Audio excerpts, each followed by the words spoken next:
ጃልመሮ ሰው ነው ሰውም ወልዷል ፍቅርም ያውቃል ጫልቱ ከምትባል ሴት አንዲት ሴት ልጅ እንደወለደ ይታወቃል ተብለናል። ኮሎኔል ገመቹ አያና የዛሬ 10 ዓመት ገደማ ኤርትራ ውስጥ የመሮ ጓድ ነበሩ።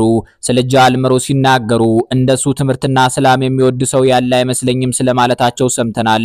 ጃልመሮ ትምርት የሚወድ ብሩህ አእምሮ የታደለ ሰላምን የሚወድ እነታየ ደንዳን ሲያስጠና የነበረ ሰው ነው እያሉ ይገልጹታል። የዝግጅት የኦሮሞ ወጣቶች ዱርቤቴ ማለት ሲያስቡ መጀመሪያ ወደ አምሯቸው የሚመጣውን ሰው ከሆሮ ጉድሩ እስከ 6 ኪሎ ከኬንያ እስከ ኤርትራ ከሱዳን እስከ ወለጋ ጫካዎች እየተከታተለ የሚፈልግ አጭር የህይወት ዘገባ ነው። ጃልመሮ ከመጨረሻው የሰላም ድርድር ሙከራ በኋላ የገባበት አይታወቅም። አንዳንዶች በዚያው በወለጋ መሬት ተደብቋል ይላሉ። መሮ መንግስትን ፈርቶ ኡጋንዳ ገብቷል የሚሉ ለአብይ አህመድ አሊ ወግነው የሚጽፉ ምንጮችም አሉ። ግራም ነፈሰ ቀኝም ነፈሰ ብዙ ከኦሮሞ አብራክ የወጡ ቄሮና ቀሬዎች በፍቅሩ ስለሚሟሙለት ጃልመሮ ድሪባ ማንነት ማወቅ ይበጃቸዋል ብለን ለወራት የተዘጋጀንበትን አጭር የህይወቱ ዘጋቢ ይዘን ቀርበናል። ምርጡ ይገባናል የምትሉ ሁሉ ለአፍታብ ተከታተሉን። ስለ ጃልመሮ የተወሰነው ቀጥ ገበያላችሁ። ቤተሰቦቹ ያወጡለት ስም ሚሊዮን ድሪባ ነበር። በዚህ ስም እንደ ሚሊዮን ወልዴ ያሉ ስመጥሩ አትሌቶች ተጠርተውበታል። በኋላ ግን ለትግል ዓላማ ይሁን ወይም ለሌላ ቤታችን ባታረጋግጥም ኩምሳ ድሪባ በሚል ስሙ ተቀይሯል። ኩምሳ በሚባለው ስያሜ ባጼ ምኒልክ ዘመን ወለጋን ያስተዳደሩት ኩምሳ ሞረዳ ተጠርተውበታል። በኋላ ግን በንጉሰ ነገስቱ የክርስትና አባትነት ሲጠመቁ ስማቸውን ወደ ገብረ እግዚአብሔር እንደቀየሩ የኢትዮጵያ ዘመናዊ ታሪክ ጸሐፊያን አስፍረውታል። ስም በሰው ልጆች የትግል ታሪክ ውስጥ ብዙ ጊዜ መታገያ ነው። የክርስትና አይሁድና እስልምና ሃይማኖቶች መገኛው አብርሃም ወይም ኢብራሂም ወይም አብራም እየተባለ ተጠርቷል ይጠራልም። ለእናት አባቱ ሚሊዮን የነበረው የኋላው ኩምሳ ድሪባ በመጨረሻ ጃልመሮ በሚል የጫካ ስሙ ጎልቶ ይታወቃል። በኦነግ ትግል ውስጥ ጃል ብሎ መጥራት የተለመደ ነው። ነፍሱን ይማረውና በቴ ወርጌሳ ጃል በቴ እየተባለ ይቆላመጥ ነበር። ጓድ እንደማለት ነው። መሮ የሚለው ቅጽሉም ለትግሉ ሲባል ለሚሊዮን ድሪባ ወይም ለኩምሳ ድሪባ መደበቂያ ሆኖ የተሰጠው ስም ይመስላል። በፋኖ ትግል ውስጥ ዘመነ ካሴ የሚባል የጃልመሮ ተወዳዳሪ ዝና ያለው መሪ አለ። እናት አባቱ ያወጡለትና ለረጅም ጊዜ የተገለገለበት ስሙ ዘመነ ካሴ ባውቄ ነው። ኤርትራ በረሃ ሲሄድ ግን የትግል ስም መምረጥ ነበረበት። ያኔ በላይ ዘለቀ ተብሎ ይጠራ ነበር። የአርበኞች ግንቦት 7 የህዝብ ግንኙነት ኃላፊ አብራርቶ ጽፏል። በቅርቡ ደግሞ በአንዳንድ የማህበራዊ ትስስር ገጾች ላይ ዘመነ ካሴን ራስ ለሚል ማረግ የሚያጩ ግለሰቦች ይስተዋላሉ። ታጋዮች ቅጥያ ስም ማብዛትና በደጋፊዎቻቸው አማካይነት ትልልቅ ማረጎችን ማግኘት መለያቸው ነው። ሁለት የቤታችን ምንጮች እንዳረጋገጡት ጃልመሮ ተወልዶ ያደገው በዚያው በኦሮሚያ ክልል ሆሮ ጉድሩ ወለጋ በሚባለው ዞን ነው። ይህ ቦታ በአንድ ወቅት በጀነራል መሰለ መሰረት ቃላት የኦነግ መፈልፈያ ነው ተብሎ ተገልጿል። በርካታ መገናኛ ብዙሃን ደጋግመው እንደዘገቡት በአካባቢው ሺዎች ተገድለው ሺዎች ተፈናቅለዋል። አካባቢው በቀድሞ አጠራሩ የወለጋ ክፍለ ሀገር ይባል በነበረው ቦታ ውስጥ ያለ ነው። ምስራቃዊ ወለጋ የዛሬው ሆሮ ጉድሩ ወለጋ ነው። እዚያ ጃልመሮ ተወለደ። ሻምቡ መሮ ድሪባ የተወለደበት ዞን ዋና ከተማ ናት። ከ18 ዓመት በፊት በተሰራው የህዝብና ቤት ቆጠራ መሰረት ሆሮ ጉድሩ የተባለችው የወለጋ አንዷ ቀጠና የ570 ሺህ ኢትዮጵያውያንና ኢትዮጵያዊያት መኖሪያ ነበረች። ከኒያ መሃል አንዱ ሚሊዮን ድሪባ ወይም ኩምሳ ድሪባ ወይም መሮ ድሪባ ወይም ጃልመሮ ነበር። ያ የህዝብና ቤት ቁጥር እንደሚያትተው ከሆነ ከ100 የሆሮ ጉድሩ ሰዎች 93ቱ ኦሮሞ ነን ብለው ራሳቸውን ገልጠዋል። ከ100 ሰዎች መካከል 6ቱ ደግሞ አማሮች ነን ባዮች ናቸው። ከ100 ሰዎች 42ቱ የፕሮቴስታንት ክርስትና አማኞች ነን ብለው ለአጥኞች ነግረዋቸዋል። ከ100 የሆሮ ጉድሩ ዞን ሰዎች 38ቱ ደግሞ ኦርቶዶክስ ክርስቲያን እንደሆኑ ገልጸዋል። ከ100 የሆሮ ጉድሩ ነዋሪዎች በተጠጋጋ አገላለጽ 8 ሰዎች የኦሮሞ የራሱ እምነት የሆነው የዋቄ ፈታና የእስልምና ሃይማኖት ተከታዮች ናቸው። ሲደመሩ ወደ 16 ከመቶ ይጠጋሉ ማለት ነው። ጃልመሮ በዚህ መሃል ያደገ ልጅ ነው። እንደ ምንጮቻችን ገለጻ ጃልመሮ አንደኛና ሁለተኛ ደረጃ ትምህርቱን በፊንጫ ከተማ ተከታትሏል። ይህች የሚሊዮን ድሪባ ወይም የኩምሳ ድሪባ ወይም የመሮ ድሪባ ወይም የጃልመሮ የልጅነት ትምህርት ቤት ያለባት ከተማ በደቡብ አቅጣጫ የግቤ ወንዝ የሚያዋስናት በሌላ መስመር የፊንጫ ወንዝ የተከማቸባት አካባቢ ሆና ትገልጻለች። በዚህ ውሃ ክምችት ተጠቅማ በስሟ በሚጠራው ፊንጫ ስኳር ፋብሪካ ትታወቃለች። መሮ በአማካይ እስከ 18 ዓመቱ እዚያ ኖሯል። እስከ 1994 ዓመተ ምህረት ገደማ ማለት ነው። በመደበኛው የኢትዮጵያ ልጆች ዩኒቨርሲቲ የመግቢያ ጊዜ ወደ አዲስ አበባ ዩኒቨርሲቲ ተጉዟል። አንዴ ጃል መሮ አዲስ አበባ ውስጥ የተማረባትን ቦታ በአእምሯችሁ ግድግዳ ላይ እንሳልላችሁ። ከ4 ኪሎ ወደ 6 ኪሎ ሲጓዙ የአዲስ አበባ ዩኒቨርሲቲ ዋናው ግቢ ድረሱ። በቀኝ በኩል ጥቂት ሜትሮች ሲራመዱ ከግብጽ ኤምባሲ በስተግራ የፋይናንስና ቢዝነስ ፋኩልቲ ተብሎ የሚታወቀውን ግቢ ያገኙታል። አሁንም ወደ ግራ ሲመለከቱ በኦሮሞይቱ ልጅ እሸቱ ጮሌ የሚጠራ ትልቅ ህንጻ ያያሉ።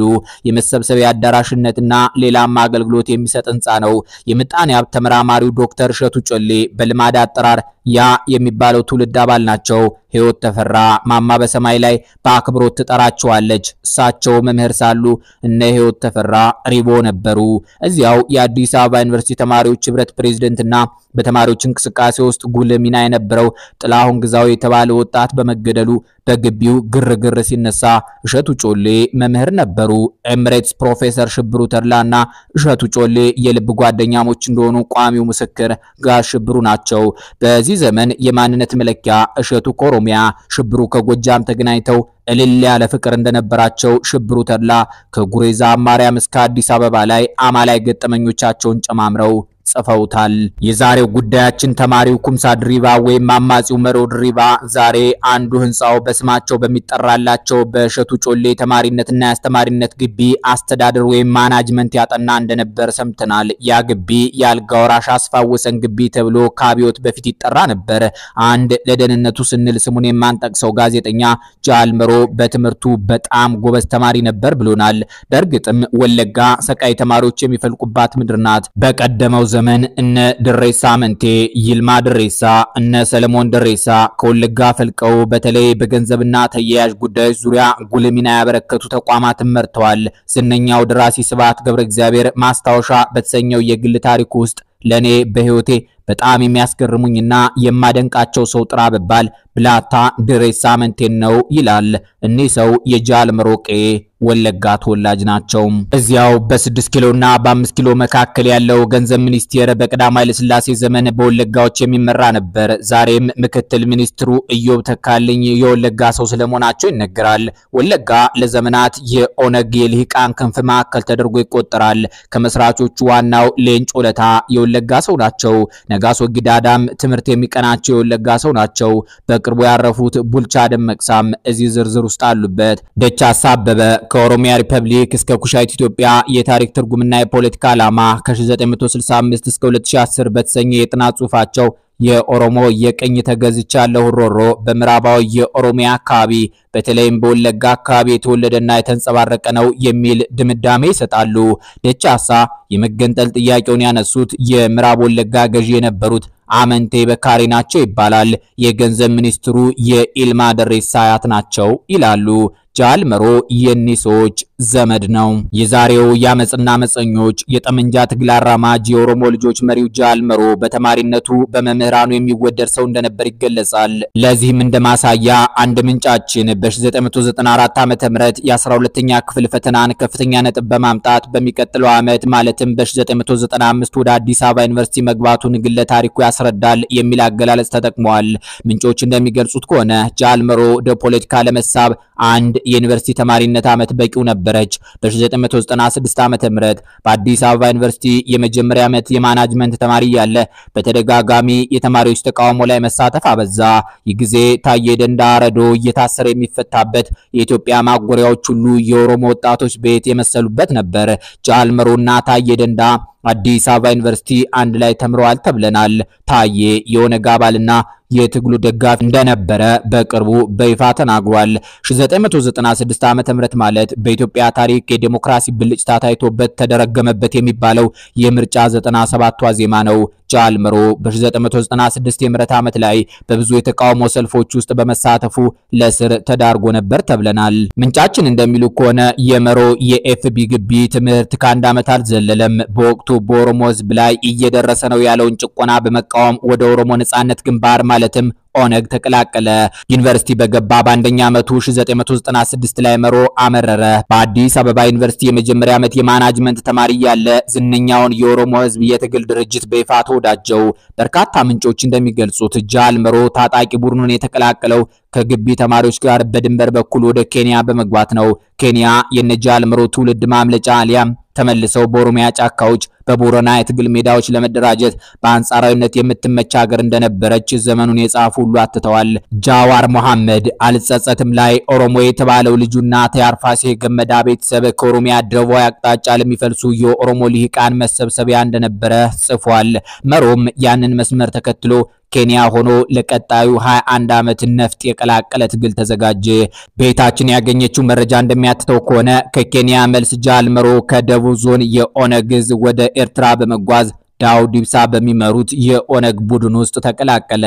የስልጠና ጓዶቹ እነ ኮሎኔል ገመቹ አያናና አብዲ ረጋሳ እንደነበሩ ጣቢያችን አውቃለች። ከቅርብ ሰዎቹ የተገኘው ታሪኩ እንደሚያትተው ጃል መሮ የኤርትራ ስልጠናውን ካጠናቀቀ በኋላ ከሌሎች 6 የትግል አጋሮቹ ጋር ከኤርትራ ወደ ምዕራብ ኦሮሚያ ገቡ።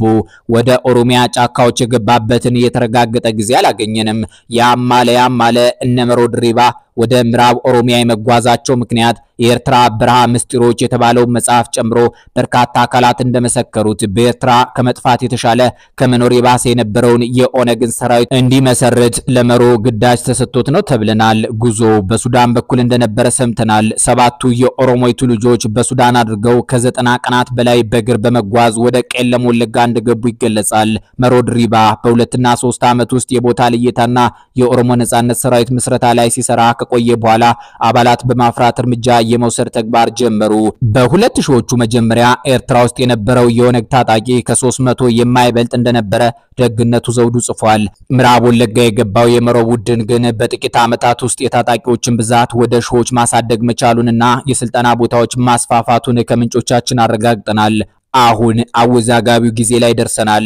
2010 ዓመተ ምህረት ኦሮሞ ለዘመናት ሲጠብቀው የነበረው ኢትዮጵያን ከማከላዊ ቦታ ሆኖ የመምራት ጊዜ ደረሰ። ጠቅላይ ሚኒስትር አብይ አህመድ አሊ ከጅማ አካባቢ በሻሻ ከምትባል ትንሽዬ የገጠር ከተማ ተነስተው ከጃል መሮ በተቃራኒ የፖለቲካ መስመር ተጉዘው 4 ኪሎ ገቡም።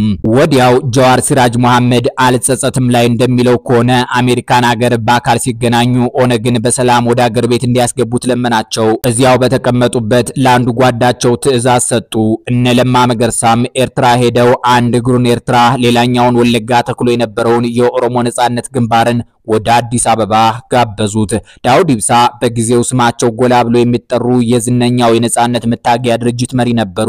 አንዱ ምንጫችን እንደሚሉ ከሆነ እነ ዳውድ ኢብሳ የሰላም ስምምነት ሲፈጽሙ እነ ጃል መሮ ወደ ኢትዮጵያ እየገቡ ነበር። እኒሁ ምንጭ ከላይ መሮ ገና በ2000ዎቹ መጀመሪያ ወለጋ ውስጥ መሰረት እንደጣለ የገለጹ ናቸው። ሌላው ምንጭ መሮ ከአብዬ የ4 ኪሎ አዛዥነት ቀድሞ ወለጋ ውስጥ ቀበሌ ማዋቀር ጀምሮ ነበር ብለውናል። እነ ዳውድ ኢብሳ የሰላም ስምምነት ሲፈጽሙ እነ ጃል መሮ ወደ ኢትዮጵያ እየገቡ ነበር ያሉን ምንጭ ወዲያውኑ በመንግስት ጥቃት እንደተፈጸመባቸው ገልጸው ጃል መሮ በጠቅላይ ሚኒስትር አብይ አህመድ ላይ እምነት እንዳጣ ተጽፎ አይቻለሁ ሲሉ መረጃ አጋርተውናል። ከዚያ በኋላ ጃል መሮ መንግስት የስምምነቱን መርሆች አላከበረም በሚል ትጥቅ አልፈታም ማለቱ ይገለጻል። በእኒያ የለውጥ መባቻ ዓመታት ጃል መሮ መንግስት ቃል የገባውን በሙሉ ካልፈጸመ የትጥቅ ትግሉን እንደሚቀጥሉ በመግለጽ ተለያዩ። የለውጡ ሰሞን መሮ ድብቅ ያለ ሰው ነበር። በአብይና መሮ መካከል ትልቅ ድልድይ ይሆናል ተብሎ በኦሮሞም ሆነ በሰላም ወዳድ ኢትዮጵያውያንና ኢትዮጵያውያን ዘንድ ተስፋ የሚደረገው ጃዋር ሲራጅ መሐመድ በመጽሐፉ ላይ ስለሙከራው ሰፋ አድርጎ ጽፏል። አንዲትም የመጽሐፉ ገጽ ላይ ግን መሮን በአካል አገኘሁት አይልም። መሮ ሲበዛ ድብቅ ሰው ነው የሚለው ግምገማ እዚህ ላይ ይሰራል። የለውጡ ማግስት መሮ በብዙዎቻችሁ ዘንድ ቢያንስ ስሙ የሚታወቅ ስለሆነ ለታሪክ ጸሐፊዎች ተተነው ወደ ሰውየው መሮ እንመለስ። ጃል መሮ ሰው ነው፣ ሰውም ወልዷል፣ ፍቅርም ያውቃል። ጫልቱ ከምትባል ሴት አንዲት ሴት ልጅ እንደወለደ ይታወቃል ተብለናል። ጫልቱ ባጫሉ ሁንዴሳ ሰኝሞቲ ወይም የንጉስ ልጅ ተብላ የተዘፈነላት ቆንጆ ቀዬ እንደበቀለች ፍንጮች አሉ። ጫልቱ የጅማ ልጅ ናት ተብለናል። አዲስ አበባ ዩኒቨርሲቲ የፖለቲካ ሳይንስና ዓለም አቀፍ ግንኙነት ተማሪ ሳለች በፍቅር እንደማሙ ተጽፏል። እዚህ ላይ ጃልመሮ ከአድማስ ባሻገር ላይ ያለችውን ጫልቱን ያውቃት ይሆን ብለን ጠይቀን እንለፍ። መቼስ የተስፋዬ ገብረአብ ጫልቱ እንደ ሄለን መጣጥፍ ሊያመልጠው አይችልም። ዛሬ የልጁ እናት ወይዘሮ ጫልቱ የት እንዳለች አናውቅም። የልጅቱን ስምም የነገረን የለም። ምክንያቱም ሰውየው ድብቅ ነው ብለውናል። በቅርብ ዓመታት ውስጥ አንድ ድረገጽ ላይ ይህን ድብቅ ባለ ጎፈሬ ታጋይ እንደ ልቧ ቃለ መጠይቅ ስለምታደርግለት ጋዜጠኛ አንድ ጽሑፍ ወጥቶ ነበር። በጽሑፉ ውስጥ የውበት ከተማ የምትመስለው የአሜሪካ ድምጽ ሬዲዮ ጋዜጠኛ የጃልመሮ ፍቅረኛ ልትሆን ስለምትችልበት ምክንያት ብዙ ተብሏል። ነገሩን ለማመን ገዳይ ወዳለሁ ተኳሽም አልጥላ ሲደክመኝ አርፋለሁ ከጎፈሬው ጥላ የሚሰኘውን የኢትዮጵያ ሴት ልጆች ታጋይ የማድነቅ ባህል ማጣቀሻ ማድረግ እንችላለን። አሁን ወደ ጃልመሮ ጠባዮች ተሻግረናል። ኮሎኔል ገመቹ አያና የዛሬ 10 ዓመት ገደማ ኤርትራ ውስጥ የመሮ ጓድ ነበሩ ተባብለናል። ስለ ጃልመሮ ሲናገሩ እንደሱ ትምርትና ሰላም የሚወድ ሰው ያለ አይመስለኝም ስለማለታቸውም ሰምተናል። እሳቸው ቃል በቃል ይህን ልጅ ጅብ ያደረገው የአብይ መንግስት ነው ብለው ተናግረዋል ይላሉ አፋን ኦሮሞ ተናጋሪው ምንጫችን። ኮሎኔሉ ይቀጥላሉ።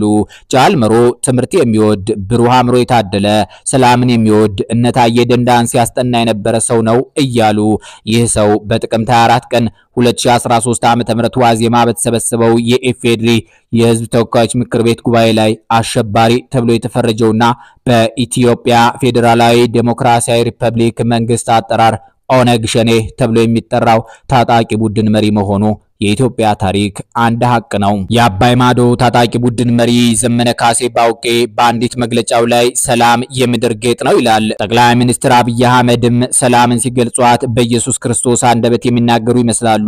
ኮሎኔል ገመቹ አያና መመሮ ድሪባን ሰላምን የሚወድ ይሉታል።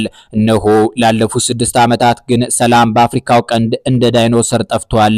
እኛ ምርጡ ይገባቸዋል የምንል ልጆቻችሁ፣ ወንድሞቻችሁ እንዲሁም አገልጋዮቻችሁ ለዚህ ሰላምን ተጋለን በትተዋወቁ ለመታረቅ ይበጃችኋል በማለት ከባለ ነፍጦቹ ያንዱ ማንነት የሰነርንበት ዝግጅት ለዛሬ በዚሁ ያብቃ።